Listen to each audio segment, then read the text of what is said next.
Hello students, 12th class की chemistry में आपका स्वागत है।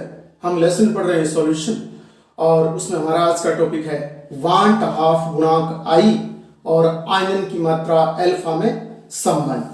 तो relation between degree of dissociation and want of factor, relation between degree of dissociation and want of factor.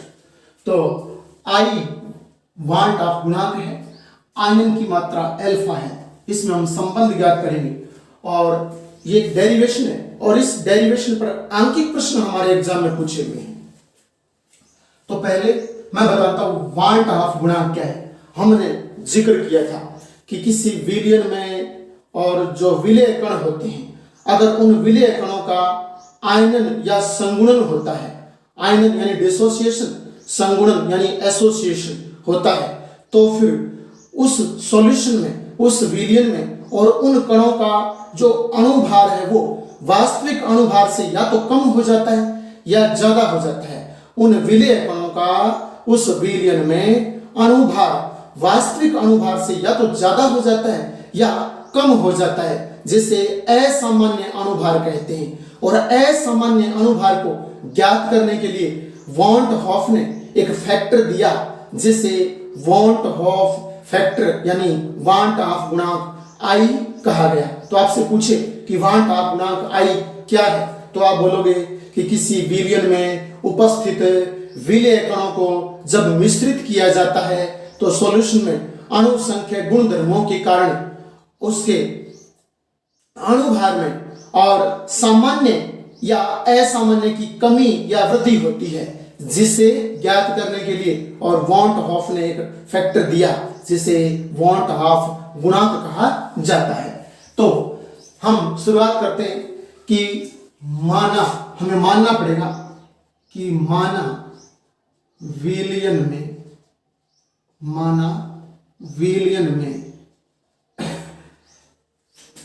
विलेय पदार्थ, विलयन में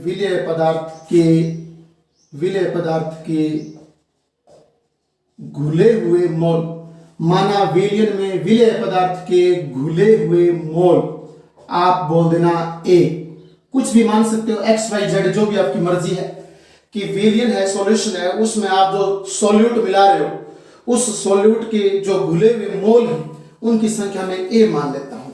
और फिर जब ये विलेय आयनित हो जाएगा तो विलेय पदार्थ आयनित डिसोशिएट होकर के, ठीक है ना, डिसोशिएशन जब इसका हो जाएगा, जब इसका डिसोशिएशन हो जाएगा विलेय पदार्थ का, तो वो कणों में टूटेगा, छोटे छोटे कणों में, यानी धनावेशित और ऋणावेशित। तो विलेय पदार्थ आयनित होकर कण देता है या कण बनाता है, बराबर आप एन कर देना, स्मॉल एन। जो विलेय पदार्थ सॉल्यूशन में आपने घोला था और वो मान लीजिए आपने ए मोल लिया था, वो ए मोल पदार्थ जब आयनित हो जाएगा तो फिर वो उसमें कण कितने बनाएगा, सॉल्यूशन में एन कण बनाएगा। और विलेय के आयनन की मात्रा, विलेय पदार्थ के आयनन की मात्रा आप अल्फा मान लेना, विलेय पदार्थ के आयनन की मात्रा आप अल्फा मान लेना, ठीक है।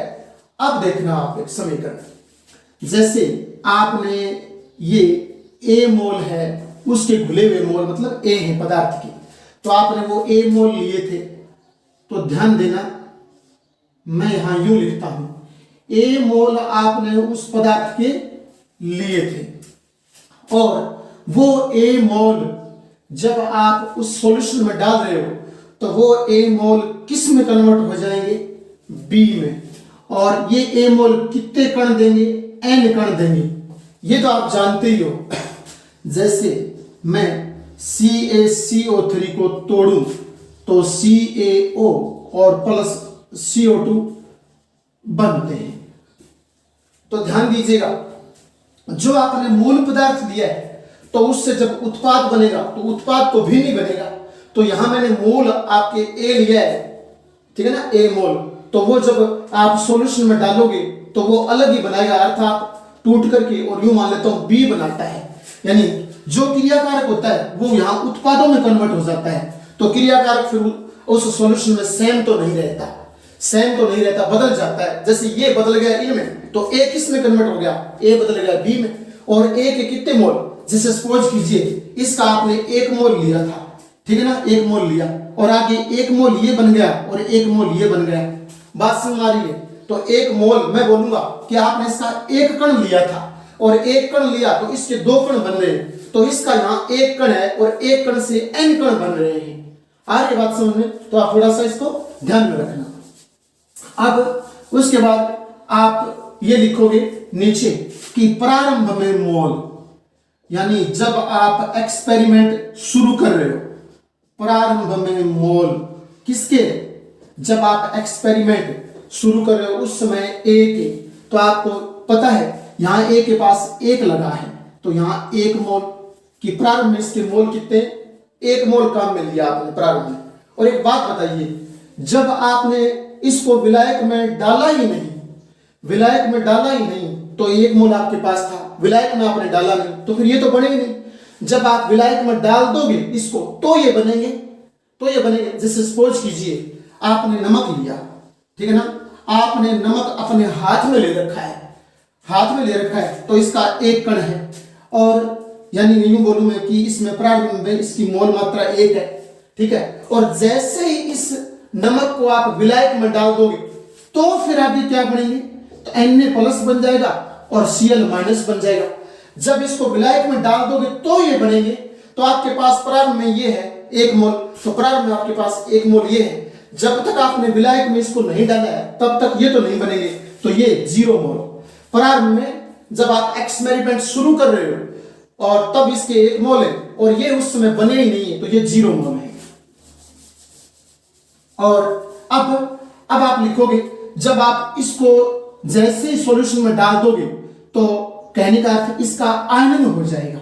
तो मैं लिखूंगा आयनन, आयनन के बाद मोल, क्योंकि आप शुरुआत में ले रहे हो 1 मोल, तब ये बने हुए नहीं है, और जैसे आपने इसको विलायक में डाला इस 1 मोल को, तो ये टूट जाएगा आयनों में। तो आयनों में टूटेगा तो आयनन के बाद जो मोल बनेंगे वो ध्यान देना, आयनन इसका हो जाएगा। आयनन का अर्थ है डिसोसिएशन, टुकड़ों में टूटना, सीधी बात, धनावेशित और ऋणावेशित के रूप में। तो ये वाले तो ना, और आयनन की मात्रा कितनी है, अल्फा है। आयनन के बाद मोल देखूंगा तो आयनन की मात्रा अल्फा है, तो ये तो बन जाएंगे N मोल। ये तो कितने बन जाएंगे, N मोल, क्योंकि आयनन की मात्रा अल्फा साथ में आएगी, N बन जाएंगे। तो जब 1 था प्रारंभ में, उस 1 से कितनी मात्रा बन गई सॉल्यूशन में, N, तो फिर कितनी मात्रा शेष रह गई इस A की, इस A की शेष रह गई 1 - अल्फा। आयनन के बाद मोल, जो इसके तो मोल बचेंगे वो 1 - अल्फा बचेंगे, और ये बन जाएंगे N। तो सॉल्यूशन में आयनन होने के बाद में इसका जब आयनन हो जाएगा, टुकड़ों में टूट जाएगा, तो ये N बना लेगा टुकड़ों में टूट के। N ये होता है और अल्फा आयनन की मात्रा वो साथ में आएगी, और ये कितने शेष रह जाएंगे उस सॉल्यूशन में, जब ये बन गए तो इतनी मात्रा उस सॉल्यूशन में शेष रह जाएगी 1 - अल्फा, ठीक है। अब आप इसे लिखोगे प्रेक्षित कणों की कुल संख्या, प्रेक्षित कणों की कुल संख्या।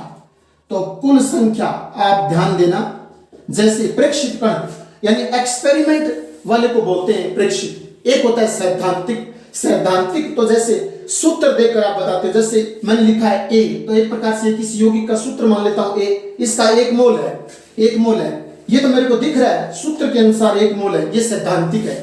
लेकिन ये मैंने एक्सपेरिमेंट से ज्ञात किया है, एक्सपेरिमेंट से लिया तो मैंने 1 ही मोल था कि N बन गए, शेष बच गई 1 - अल्फा।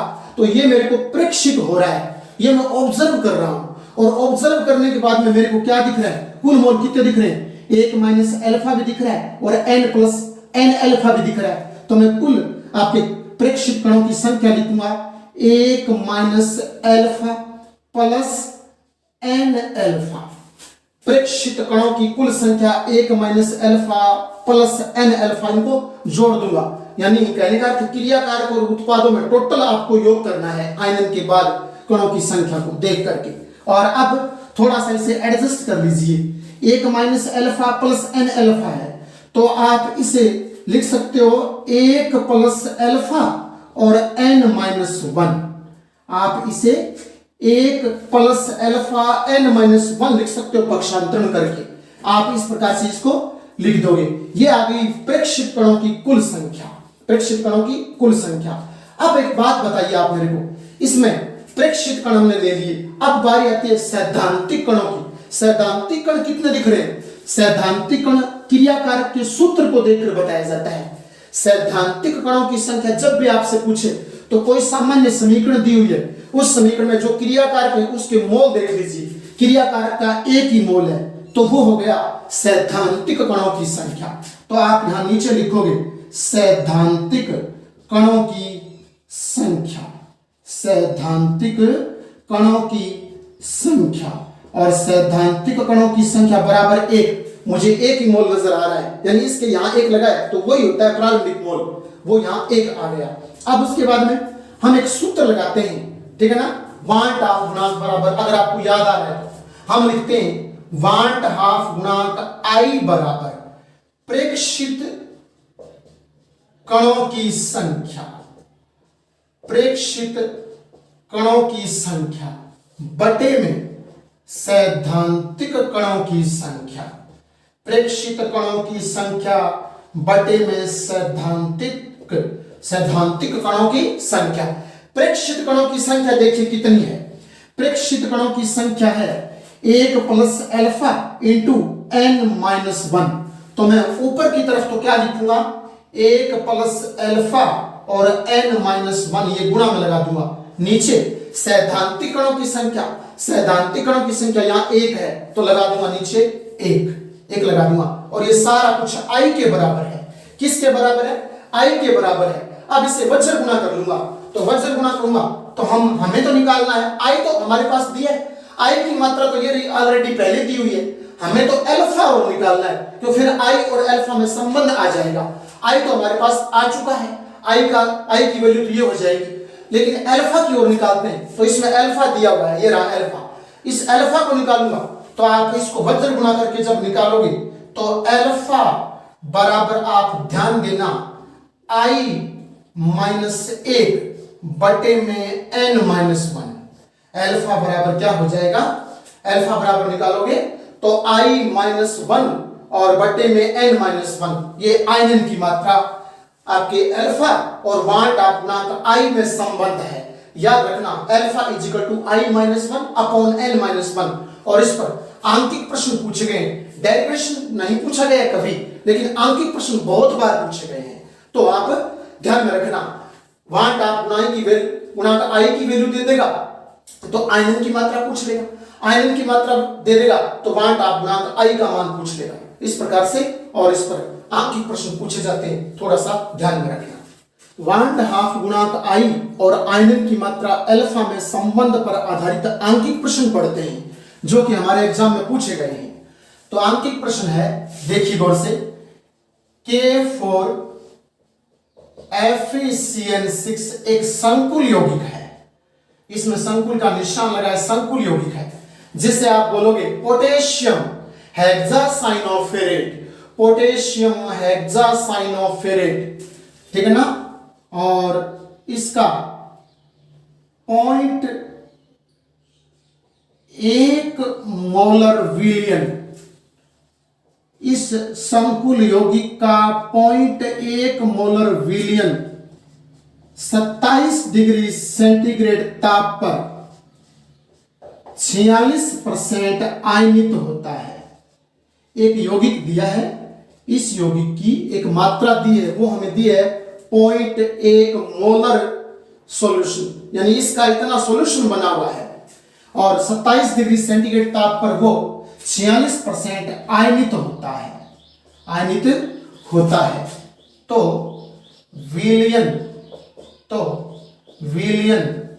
का परासरण दाब ज्ञात कीजिए। तो विलयन का परासरण दाब ज्ञात कीजिए, परासरण दाब ज्ञात करना है। अब एक बात सुन लीजिए पहले, कि परासरण दाब क्या है, अणुसंख्या गुणधर्म है, ठीक है ना। और अणुसंख्या गुणधर्म है तो उसमें वांट हाफ गुणांक आई काम करता है, क्योंकि बता चुका हूं मैं कि वांट हाफ गुणांक आई है, वो याद रखना अणुसंख्या गुणधर्मों में ही काम आता है। अणुसंख्या गुणधर्म हम 4 पढ़ चुके हैं। वाष्प दाब में आपेक्षिक अवनमन, क्वथनांक में उन्नयन, हिमांक में अवनमन और परासरण दाब। और यहाँ परासरण दाब दिया हुआ है तो डेफिनेटली इसमें आपके वांट हाफ गुणांक आई काम आएगा। और 46% आयनित लिखा है, आयनन, तो जब इस प्रकार से परसेंट में आयनन की मात्रा दी हुई हो तो वो अल्फा की मात्रा होती है हमेशा। तो अल्फा और आपकी आई में संबंध पर ये आंकिक प्रश्न है। तो सबसे पहले आप जब इसे हल करोगे तो ध्यान देना, यहां एक सूत्र लिखोगे कि अल्फा बराबर i minus 1 upon n minus 1। Alpha निकालेंगे सबसे पहले, तो अल्फा निकालोगे तो यहां जो परसेंट दिया है वही अल्फा होता है। परसेंट 46 दिया है तो आप लिखोगे अल्फा इज इक्वल टू 46% है तो बटे में 100 करके और 0.46 इसकी वैल्यू आ जाएगी। तो अल्फा का मान हमेशा आप जितना परसेंट दिया है वो यहां लिखिए और उसकी वैल्यू प्राप्त कर लीजिए, ठीक है ना, वो अल्फा आ जाएगा। तो अल्फा का मान तो आ गया, आई तो हमें निकालना है, ठीक है ना, तब परासरण दाब निकलेगा। और एन की वैल्यू हम निकालेंगे, एन है कणों की संख्या। कणों की संख्या यहां आपको एक यौगिक दिया हुआ मिलेगा, आपको कन्फर्म यौगिक मिलेगा, यौगिक में से कणों की संख्या निकलेगी। तो आप कहोगे कणों की संख्या कैसे, आप इस यौगिक को विलायक में डालोगे। जैसे आप नमक को विलायक में डालते हो तो नमक टूट करके कण बना लेता है, Na+ और Cl-, वो कण हो गए। इसी प्रकार आप इस यौगिक को जब विलायक में डालोगे तो ये टूट कर कण बना लेगा और वो कणों की संख्या n हो जाएगी। तो यहां कणों की संख्या निकालने के लिए आपको बताता हूं, K for FeCN6 आप ये लिखिए। और अब देखिए ये एक संकुल यौगिक है, तो संकुल यौगिक को जब आप विलायक में डालते हो तो ये संकुल वाला हिस्सा यहां से लेकर के यहां तक ये हिस्सा नहीं टूटता है। कहने का अर्थ ये हिस्सा अपने आप में एक बना रहता है और जो अग्र आयन है और जो पश्च आयन है वो टूटकर और विलायक में घुल जाते हैं। यहाँ K4 दिया है तो 4 आयन बन जाएंगे। कितने बन जाएंगे, 4 आयन ये बन जाएंगे। संकुल वाला पूरा हिस्सा एक बन जाएगा तो 4 और 1 5। याद रखना संकुल वाला हिस्सा है वो पानी में बिखरता नहीं है। जैसे आप सोच रहे हो कि Fe अलग हो जाएगा, Cn अलग हो जाएंगे, नहीं, संकुल वाले हिस्से में Fe के साथ Cn उपसहसंयोजक बंध से जुड़े होते हैं। तो उपसहसंयोजक बंध मजबूत होता है तो Fe के साथ Cn वो टूटते नहीं है और ये संकुल वाला हिस्सा जो है वो पूरा का पूरा एक जल में रहता है, यानी विलायक में रहता है। और अगर आयन वो बिखर जाते हैं, जैसे यहाँ K4 दिया है तो पैरों वाली संख्या वो आयन बना लेगी, जितने पैरों में दिए उतने आयन बन जाएंगे। अगर लिखा हो K2 तो 2 आयन बन जाएंगे, अगर लिखा है K3 तो 3 आयन बन जाएंगे। और संकुल वाला एक बहता है हमेशा, संकुल वाला हमेशा एक रहेगा और ये अगर आयन और पश्च आयन उनके आयन बनते हैं तो वो यहाँ संख्या के हिसाब से पैरों में जितना दिया है उतना आ जाएगा। तो 4 और 1 5, तो यहाँ n की वैल्यू 5 हो गई। तो इस n की वैल्यू 5 हो गई तो आप इसे हल कर देते हैं। अल्फा की वैल्यू को आप परसेंट आयनन का दिया उससे निकाल करके लाओगे तो वो हो जाएगा 0.46 is equal to I-1 upon n की वैल्यू 5, n की वैल्यू 5, तो 5 - 1 कितना 4। मैं सीधा लिख देता हूं 5 - 1, n की वैल्यू 5 है और 1 माइनस में लगाए तो 5 - 1 4 हो जाएगा। तो 4, अब इसे वज्र गुना कर लेंगे। वज्र गुना करोगे तो 6 चौका 24 आ जाएगा आपके 1.84। वज्र गुना में कितना आ गया 1.84 इज इक्वल टू I-1। अब इसमें से I का मान निकाल लेते हैं। तो I का मान निकालूं तो I इज इक्वल टू कितना हो जाएगा, ये 1.84 और +1 अर्थात ये 2.84 हो जाएगा। तो I की वैल्यू सीधा लिख देता हूं, ये 2.84 हमने I की वैल्यू प्राप्त कर ली। तो I की वैल्यू प्राप्त कर ली तो इस प्रकार से अब हम क्या करेंगे, परासरण दाब ज्ञात कर लेंगे। तो परासरण दाब ज्ञात करोगे तो याद रखना परासरण दाब का यहां सूत्र आप लगाना, पाई बराबर ICRT, पाई बराबर ICRT। आई अणुसंख्य गुणधर्म के रूप में यहां काम में लोगे तो वांट ऑफ गुणांक हो जाएगा I। क्योंकि आई अणुसंख्य गुणधर्मों में काम आता है और यहाँ प्रासन लाभ अणुसंख्य गुणधर्म है, तो इसमें आई आ जाएगा, तो वो हो जाएगा वांट ऑफ गुणांक। सी सांद्रता, सांद्रता मतलब मात्रा, मात्रा आपको यौगिक की यहाँ दी हुई मिली, पढ़िए, ये रही मोलर मात्रा, ये रही मोलर मात्रा 0.1 मोलर, सी का मान सांद्रता मोलर मात्रा हो जाएगा, ठीक है ना। आर की वैल्यू याद रखना, प्रश्न में दी हुई आती है और आर गैस नियतांक होता है, अगर प्रश्न में ना दी हुई हो तो ये एक प्रकार से गैस नियतांक है, इसकी वैल्यू हमें याद रखनी चाहिए, जो कि पूरी केमिस्ट्री में और पूरी फिजिक्स में काम आएगी। तो आप याद रखना 0.0821 लीटर एटीएम मोल इनवर्स और kelvin inverse, R is equal to 0.0821 litre atm mole inverse kelvin inverse, ये मात्रक होता है और ये R का मात्रक कॉम्पिटिटिव एग्जाम में पूछा गया था कि निम्न में से गैस नियतांक का सही सूत्र है, 4 ऑप्शन में से, और ये वाला ऑप्शन सही माना गया, ठीक है। तो R की वैल्यू, हम R की वैल्यू यहां ये रख लेंगे, टी याद रखना परम ताप है, परम ताप है। हमारे प्रश्न में सामान्य ताप दिया 27 डिग्री, तो 27 डिग्री में आप 273 जोड़ोगे, तो इस टी की वैल्यू बनाने के लिए जितना टेम्परेचर या डिग्री में दिया वो लिखिए, प्लस में 273, क्योंकि परम ताप है वो 273 से शुरू होता है, हालांकि एक्चुअल वैल्यू तो 273.15 होती है, लेकिन हम आंकिक प्रश्नों में 273 ही चुनते हैं, तो यहाँ ये टोटल 300 हो जाएगा, तो ये 300 आ जाएगा, ठीक है ना। सी सांद्रता कितनी है 0.1 मोल, तो यहाँ लिख देता हूं सी सांद्रता 0.1 मोलर है और R की वैल्यू ये दी हुई है। तो अब हम क्या करेंगे, इस सूत्र में वैल्यू कर देंगे, तो आई की वैल्यू हमने अभी निकाली है, तो पाई बराबर ICRT, तो पाई बराबर आई की वैल्यू कितनी, आई की वैल्यू 2.84, मैं लिखता हूं 2.84 इंटू सी सांद्रता मात्रा 0.1, तो सांद्रता मात्रा गुणा में 0.1, फिर गुणा में यहां R की वैल्यू 0.0821, तो 0.0821 इंटू टी परम ताप जितना यहां डिग्री में टेम्परेचर दिया है उसमें 273 जोड़ दीजिए, तो ये परम ताप टी बन जाएगा, ये आ जाएगा 300, ठीक है ना। और जब आप इसको हल करोगे तो याद रखना ये बनेगा 6.98 एटीएम, चाहे तो लिखो एटीएम यानी एटमॉस्फेयर, चाहे लिखो आप हिंदी में वायुमंडल, 6.98 वायुमंडल यानी परासरण दाब का मान 6.98 एटीएम वायुमंडल प्राप्त